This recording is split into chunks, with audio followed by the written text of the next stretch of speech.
Hello, my little draconic wolfkins. How are you guys all doing today? I hope that you are all doing well. If you like what you see in here, please like and subscribe and turn on that bell to get notifications. Alright, let's get started. I was around 5 or 6 at this time, and we were moving to a different province. We didn't have a place yet, so we were staying at a nearby shelter while looking for one. I forgot where the shelter was, but we were told it had been transformed into a shelter after someone decided to make use of the abandoned building.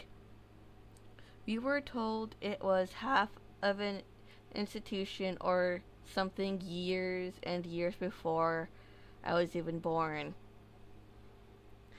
Anyway, we had a strange room. I'd say it was about 8 by 9 foot room with a heavy metal door and two bunk beds, one on either side of the room. The bunk beds had metal framing and seemed a tad bit unstable, and the mattress were hard, and the floor was concrete, and not even a tiny window. But we didn't complain because it was temporary. We were the only ones living in a room on that floor. I remember very vividly that my siblings and mother were in the kitchen preparing food for the shelter as it was their turn. That was part of the arrangement to stay there. Plus, there were at least 40 other people. It was 2 to 3 floors and had a basement. I remember going to bed early because I was really tired, so my mom opened the heavy door and let me into the room, turned the lights off, and I snuggled in the blankets, but I couldn't fall asleep, so I stared at the ceiling. I don't know how much time had passed, but I then heard the bunk bed on the other side of the room creak, as if there was someone climbing up the ladder on the bunk bed right across from mine. And since my older brother was the one who slept there, I spoke thinking it was him, and he somehow quietly snuck into the room to not wake me up. So when I heard the creaking stop, indicating someone was on the mattress across from me, I said, "Hey, Aiden, you didn't have to sneak in. I can't fall asleep," only to get no response. This was unusual for him since he usually says something right away anyway, either to tease me or to help me sleep. However, I got no response, just the sound of the sheets rustling a tiny bit. I assumed he didn't hear me, so I spoke louder. "Hey, Aiden, did you guys finish the food yet?" No response. To this, I became a little bit worried that something had upset him, so I sat up and turned my head towards the bed, hoping that I would be able to comfort him if he was upset. I barely got his name out of my mouth when I had realized it wasn't him, but a dark figure, some girl around my age at the time.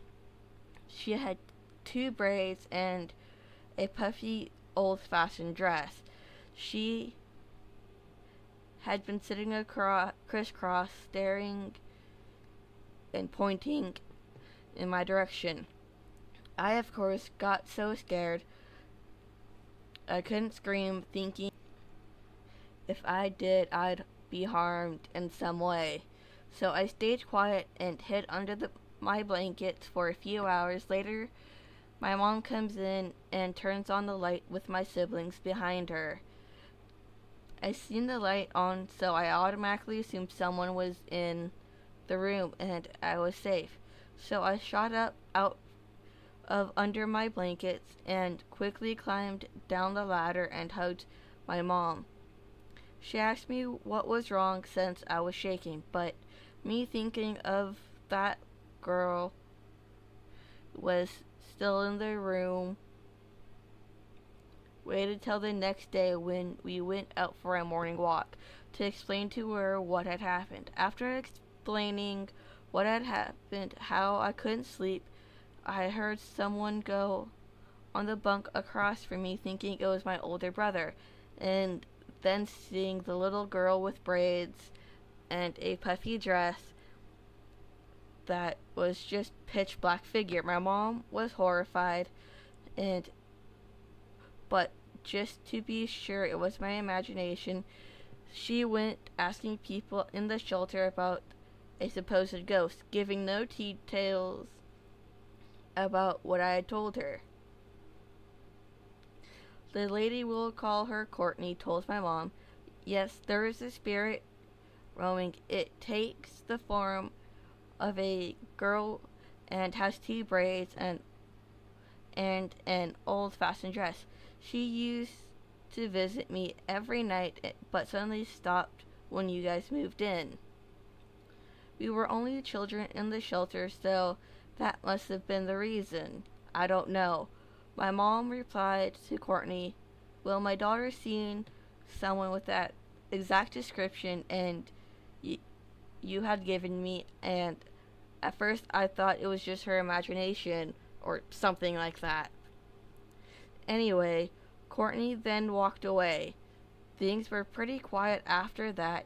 I seen something run in the corner of my eye every once in a while, or hear sound of knives sharpening when no one was in the kitchen, and then in the occasional sounds of screaming from the basement when no one was down there. However, it was a family room you could book. One day our family had booked it. There were kid toys, coloring maps, wooden tiled floors, and a TV. We were watching Land Before Time, and I looked on the dark side of the room in curiosity, and there she was, standing in the middle of the dark side of the basement.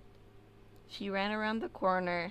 The basement was in a L shape, and we were using half of the side I set off it. Anyways, at this point, I'm more curious about her than afraid. I kind of thought she wanted to play since she was in the toy section of the room, so I followed her.